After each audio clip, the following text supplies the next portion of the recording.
Hi all, എൻ്റെ പേര് Kuldev. Welcome back to Kris Park. India South Africa മാച്ചിൻ്റെ detailed അനാലിസിലേക്കാണ് നമ്മളിപ്പോൾ കടക്കുന്നത്. നമുക്കറിയാം, ഇന്ത്യ സൗത്ത് ആഫ്രിക്കയോട് ദയനീയമായിട്ടാണ് പരാജയപ്പെട്ടിട്ടുള്ളത്.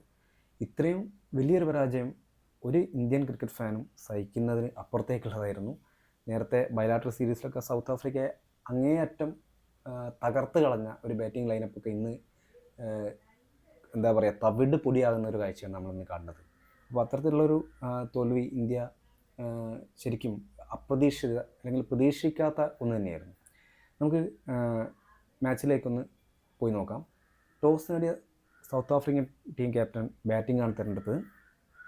അവർക്ക് കാര്യമായിട്ട് പെർഫോം ചെയ്യാൻ സാധിക്കുന്നതിന് മുമ്പ് തന്നെ 3 വിക്കറ്റുകൾ 4 ഓവർ ആകുമ്പോഴത്തേക്ക് നഷ്ടപ്പെട്ടിട്ടുണ്ടായിരുന്നു. 20 റൺസ് മാത്രമേ സ്കോർ ബോർഡിൽ അപ്പോൾ ഉള്ളായിരുന്നു. നമുക്കറിയാം, നല്ല മികച്ച ഫോമിലുള്ള ഡീകോക്ക്, അവരുടെ വിക്കറ്റ് കീപ്പർ ബാറ്റ്സ്മാൻ, അതുപോലെ തന്നെ ക്യാപ്റ്റൻ മക്രം, അതുപോലെ വൺ ഡൗണായി എത്തുന്ന റയാൻ റിക്കൽട്ടൺ, ഇവർ 3 പേരും ഇതിനകം തന്നെ കൂടാരം കയറി കഴിഞ്ഞിട്ടുണ്ടായിരുന്നു. അപ്പോൾ അത്രയും മികച്ച രീതിയിൽ തന്നെയാണ് ബുംറയും അർഷദീപും ബോൾ ചെയ്തിട്ടുള്ളത്. ബുംറ 2 വിക്കറ്റ് ആ സമയത്ത് എടുത്തിട്ടുണ്ട്, അർഷദീപ് 1 വിക്കറ്റ് എടുത്തു. അപ്പോൾ ഇങ്ങനെ ഇരിക്കുമ്പോഴാണ് ഡിവാൾ ഡെവിസും അതുപോലെ ഡേവിഡ് മില്ലറും ഒരു വലിയ പാർട്ട്ണർഷിപ്പായിട്ട് വരികയാണ്. അതായത് ഇന്ത്യയുടെ ബോളേഴ്സിനെ തകർത്ത് അല്ലെങ്കിൽ അവരുടെ ബാറ്റിങ്ങിൻ്റെ നട്ടലായിട്ടുള്ളൊരു പാർട്ട്ണർഷിപ്പാണ്. അപ്പോൾ മില്ലർ 35 ബോളിൽ 63 റൺസ് എടുത്തപ്പോൾ ഡെവിസ് 29 ബോളിൽ 44 റൺസ് എടുത്തു. ഈ ഒരു പാർട്ട്ണർഷിപ്പാണ് ഇന്ത്യ പരാജയപ്പെടുത്തിയെന്ന് നമുക്ക് യാതൊരു സംശയമില്ലാതെ പറയാം. ഇതിന് ശേഷം വന്ന ട്രിസ്റ്റൻ സ്റ്റെപ്സ് ആവട്ടെ ഈ ഒരു തുടർച്ച അങ്ങേയറ്റം ഗംഭീരമാക്കി എന്ന് പറയും. അദ്ദേഹം പുറത്താകാതെ അല്ലെങ്കിൽ 24 ബോളിൽ 44 റൺസ് എടുത്ത് ക്രീസിൽ നിൽക്കുമ്പോൾ സൗത്ത് ആഫ്രിക്കയ്ക്ക് റൺസ് 7 വിക്കറ്റ് നഷ്ടത്തിൽ 187 റൺസ് അവർ കൂട്ടിച്ചേർത്തിരുന്നു. ഇതിൽ വളരെ വിചിത്രമായ സംഭവം, ഈ 3 ബാറ്റ്സ്മാൻമാർ, അതായത് ബ്രെവിസും മില്ലറും അതുപോലെ തന്നെ സ്റ്റെപ്സ് വെച്ച് വേറെ ആരും ദക്ഷിണാഫ്രിക്കൻ ബാറ്റിംഗ് നിരയിൽ 2 അക്കം കടന്നിട്ടില്ല എന്നുള്ളതാണ് അത്ഭുതകരമായൊരു കാര്യം.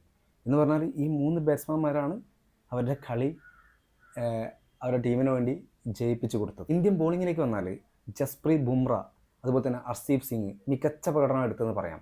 കാരണം ബുംറ 4 ഓവറിൽ 15 റൺസ് വാങ്ങി 3 വിക്കറ്റ് വീഴ്ത്തിയപ്പോൾ ഹർഷദീപ് സിംഗ് 4 ഓവറിൽ 28 റൺസ് വാങ്ങി 2 വിക്കറ്റ് വീഴ്ത്തി. സ്വപ്ന തുല്യമായ തുടക്കം തന്നെയാണ് ഇവർ നൽകിയത്. പക്ഷേ നമ്മളെ world number 1 bowler, mystery spinner കൂടിയായ വരുൺ ചക്രവർത്തി, അദ്ദേഹത്തിന് ഇന്ന് ഒരു മോശം ദിവസമായിരുന്നു. 4 ഓവറിൽ 47 റൺസാണ് അദ്ദേഹം വിട്ടുകൊടുത്തത്.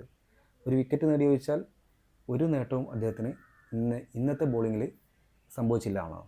ഹർദിക് പാണ്ഡ്യ ഇതുപോലെ തന്നെ 4 ഓവറിൽ 45 റൺസ് വിട്ടുകൊടുത്തപ്പോൾ വെറും 2 ഓവറിൽ 32 റൺസാണ് ദുബൈ വിട്ടുകൊടുത്തത്. അപ്പോൾ ഈ ബോളേഴ്സിന് അല്ലെങ്കിൽ സ്പിന്നേഴ്സിനും ഓൾറൗണ്ടേഴ്സിനൊന്നും കാര്യമായ മികവ് കാട്ടാൻ സാധിച്ചില്ല എന്നുള്ളതാണ് ഇന്നലത്തെ ഒരു കളിയിൽ നമുക്ക് കാണാൻ പറ്റുന്നത്. വാഷിങ്ടൺ സുന്ദർ, നമ്മൾ കഴിഞ്ഞ പ്രിവ്യൂ പറഞ്ഞിട്ടുള്ളതാണ്, വാഷിങ്ടൺ സുന്ദറിനെ ഈ മാച്ചിൽ നമ്മൾ കളിക്കുന്ന എക്സ്പെക്റ്റ് ചെയ്തതല്ലായിരുന്നു. അല്ലെങ്കിൽ അക്ഷർ പട്ടേലായിരുന്നു അവിടെ വേണ്ടത്, അല്ലെങ്കിൽ അദ്ദേഹം തന്നെയാണ് അനുയോജ്യനായി ഇരുന്ന കളിക്കാരൻ. ലാസ്റ്റ് ഇപ്പം വേൾഡ് കപ്പ് എടുത്താൽ സൗത്ത് ആഫ്രിക്ക കൊണ്ട് പെർഫോം ചെയ്തത് അദ്ദേഹം 47 റൺസും 1 വിക്കറ്റും എടുത്ത് അന്നത്തെ കളിയിൽ അങ്ങേയറ്റം ആ കളിയെ ഗതി മാറ്റുന്ന രീതിയിൽ പെർഫോം ചെയ്തൊരു താരം പുറത്തുള്ളപ്പോൾ വാഷിങ്ടൺ സുന്ദറിനെ തിരികെ കയറ്റേണ്ട കാര്യം ഇന്നലത്തെ മാച്ചിലും ഇല്ലായിരുന്നു. അപ്പോൾ ഇന്നലത്തെ കളിയിൽ നമ്മൾ എടുത്തു പറഞ്ഞാൽ ബോളേഴ്സിൻ്റെ ഭാഗത്തുനിന്ന് കാര്യമായിട്ടുള്ള ഒരു പെർഫോമൻസ് വരാത്തത് ഇന്ത്യക്ക് വിനയായിട്ടുണ്ട്. ഇന്ത്യയുടെ ബാറ്റിങ്ങിലേക്ക് വരികയാണെങ്കിൽ ആദ്യത്തെ 5 സ്ഥാനക്കാരും കാര്യമായ ഒരു പെർഫോമൻസ് നടത്താതെയാണ് പുറത്തായിട്ടുള്ളത്. ഇഷാൻ കിഷൻ സീരീസിൽ ഉടനീളം മികച്ച പ്രകടനം കാഴ്ചവെച്ചുകൊണ്ടിരിക്കുകയാണ്. അദ്ദേഹത്തിന് കുറ്റം പറയാൻ പറ്റില്ല, ഒരു കളിയിലൊക്കെ ഫോം ഔട്ടാവും. അദ്ദേഹം ഫസ്റ്റ് ഓവർ തന്നെ ക്യാപ്റ്റൻ മക്രത്തിന് വിക്കറ്റ് നൽകി പോവുകയാണ്. പിന്നീട് ഇപ്പോൾ തിലകവർമ്മ വരികയാണെങ്കിൽ തിലകവർമ്മ, അതുപോലെ സൂര്യകുമാർ യാദവ്, അഭിഷേക് ശർമ്മ, ഇവർ ഫോം ഔട്ടാണെന്ന് നമുക്ക് എല്ലാവർക്കും അറിയുന്നതാണ്. ക്യാപ്റ്റൻ സൂര്യകുമാർ യാദവിനോട് ഇന്നലെ അല്ലെങ്കിൽ പത്രസമ്മേളനത്തിൽ പോലും അദ്ദേഹം എന്താണ് പറയുന്നത്, അദ്ദേഹം തീർച്ചയായിട്ടും അവരിൽ വിശ്വാസം അർപ്പിക്കുകയാണ്.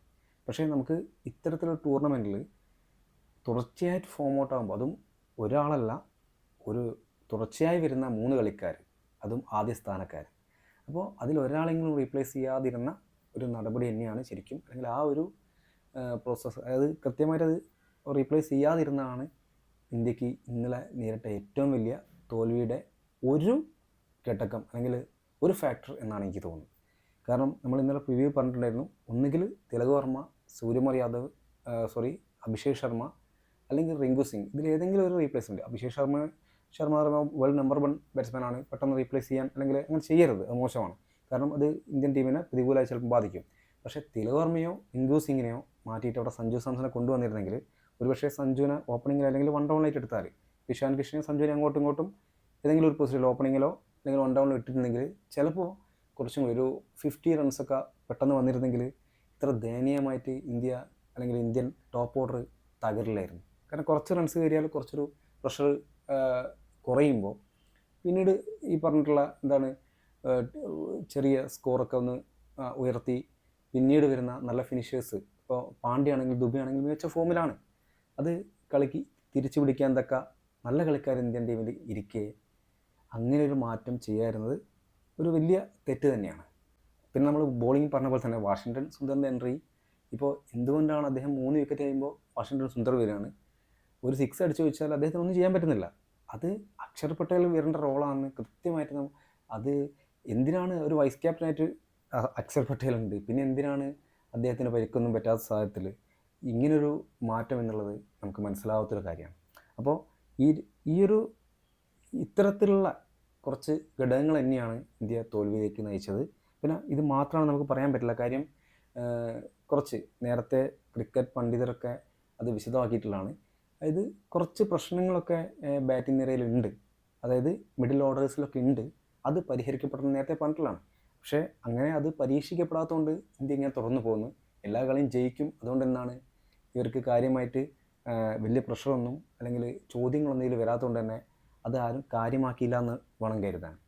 ഇനി വരും മാച്ചിൽ നമ്മൾ ഈ ഇതിൽ നിന്ന് പാഠങ്ങൾ ഉൾക്കൊണ്ട് ഒരു ചേഞ്ചൊക്കെ കൊണ്ടുവന്ന് നമ്മളിപ്പോൾ ഈ നേരത്തെ പറഞ്ഞ പോലെ റിങ്കു സിംഗിനെ മാറ്റുക അല്ലെങ്കിൽ സഞ്ജു സാംസനെ കൊണ്ടുവരിക, ഇങ്ങനെ അതുപോലെ തന്നെ അക്ഷർ പട്ടേലിനെ കൊണ്ടുവരിക, ഇത് തന്നെയല്ല എന്താണെങ്കിലും ഇന്ത്യൻ ബാറ്റിങ്ങിനും അല്ലെങ്കിൽ ബോളിങ്ങും മെച്ചപ്പെടുന്ന രീതിയിലുള്ള മാറ്റങ്ങൾ കൊണ്ടുവരാതെ ഇതിങ്ങനെ തന്നെ തുടർന്നിട്ട് ഈ താരങ്ങൾ എല്ലാം പെർഫോം ചെയ്യുന്ന എക്സ്പെക്റ്റ് ചെയ്തുകൊണ്ട് ഇനിയും മുന്നേറുകയാണ്, ഇനിയും അടുത്ത കളികളിലേക്കും പോവുകയാണെങ്കിൽ ചിലപ്പോൾ നമുക്ക് സൂപ്പർ 8 തന്നെ ഡയറക്റ്റ്ലി പുറത്താകുന്നൊരു കാഴ്ച കാണേണ്ടി വരും അധികം വൈകാതെ.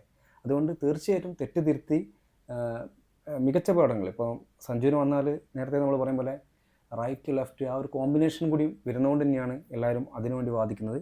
മാത്രമല്ല ലാസ്റ്റ് ഒരു സഞ്ജുവിൻ്റെ അടുത്ത് നിന്ന് ആ ഒരു കളി അല്ലെങ്കിൽ കുറച്ചും കൂടിയും നമുക്ക് ഒരു പെർഫോമൻസ് എക്സ്പെക്റ്റ് ചെയ്യാൻ അല്ലെങ്കിൽ അങ്ങനെ ഒരു പെർഫോമൻസ് ലഭിക്കുന്നുള്ളതിൻ്റെ ഒരു സൂചന ലാസ്റ്റ് ഒരു നമീബിയ മാച്ചിൽ അദ്ദേഹം കാണിച്ചിട്ടുണ്ട്. വലിയ പെർഫോമൻസ് ഒന്നും പറയുന്നില്ല, എന്നിരുന്നാലും അദ്ദേഹത്തിന് ഈ ഒരു സാഹചര്യത്തിൽ അദ്ദേഹം തീർച്ചയായിട്ടും സഞ്ജുവിനെ ടീമിൽ ഓപ്പണിങ്ങിലോ അല്ലെങ്കിൽ വൺ ഡൗണിലോ എത്തിക്കുന്നത് നന്നായിരിക്കും. ഇതാണ് നമുക്കുള്ളൊരു അനാലിസിസിൽ നമുക്ക് തോന്നുന്ന കാര്യങ്ങളൊക്കെ. അപ്പോൾ നിങ്ങൾക്ക് തോന്നുന്ന കാര്യങ്ങൾ എന്ത് ചെയ്യാം, നിങ്ങൾ കമൻറ്റ് ചെയ്യാം. ദക്ഷിണാഫ്രിക്കൻ ബോളേഴ്സിൻ്റെ കാര്യം എടുത്തു പറയേണ്ടതാണ്. 3.5 ഓവറിൽ 22 റൺസ് വഴങ്ങി 4 വിക്കറ്റാണ് മാർക്കോ യാൻസൺ വീഴുന്നത്. അതുപോലെ കേശവ് മഹാരാജ 3 ഓവറിൽ 24 റൺസ് വഴങ്ങി 3 വിക്കറ്റ്. കോർബിൻ ബോഷ് പറയുകയാണെങ്കിൽ അദ്ദേഹത്തിൻ്റെ എക്കണോമി നോക്കണം, 3 ഓവറിൽ വെറും 12 റൺസാണ് കൊടുക്കുന്നത്, 2 വിക്കറ്റ്. ഇതൊക്കെ തന്നെയാണ് ആ ഇന്ത്യയും ദക്ഷിണാഫ്രിക്കയും മാച്ചിലുള്ള അല്ലെങ്കിൽ 2 ടീമുകളും തമ്മിലുള്ള ആ വ്യത്യാസം എന്ന് പറയുന്നത്. അപ്പോൾ പരമ്പര അല്ലെങ്കിൽ ബൈലാറ്ററൽ സീരീസ് കഴിഞ്ഞ് 5 കളികൾ ഇന്ത്യയായിട്ട് അവർ കളിച്ചിട്ടുണ്ട്. അതിൽ നിന്ന് ഒരുപാട് പാഠങ്ങൾ ഉൾക്കൊണ്ട് പഠിക്കാനുള്ളതൊക്കെ പഠിച്ചിട്ട് തന്നെയാണ് അവർ കൃത്യമായി ഓരോ ബാറ്റ്സ്മാനും കൃത്യമായിട്ടുള്ള പ്ലാനുകളിലൂടെയാണ് അവർ വന്നിട്ടുള്ളത്. അതുപോലെ തന്നെ അത് ഏകദേശം ഒരു നല്ല വിജയമാക്കി അവർ മാറ്റുകയും ചെയ്തു. അതുകൊണ്ട് തന്നെയാണ് ഇന്ത്യ വ്യക്തമായിട്ട് ഇന്ത്യക്കൊരു പെർഫോമൻസ് നടത്താനും പറ്റിയിട്ടില്ല.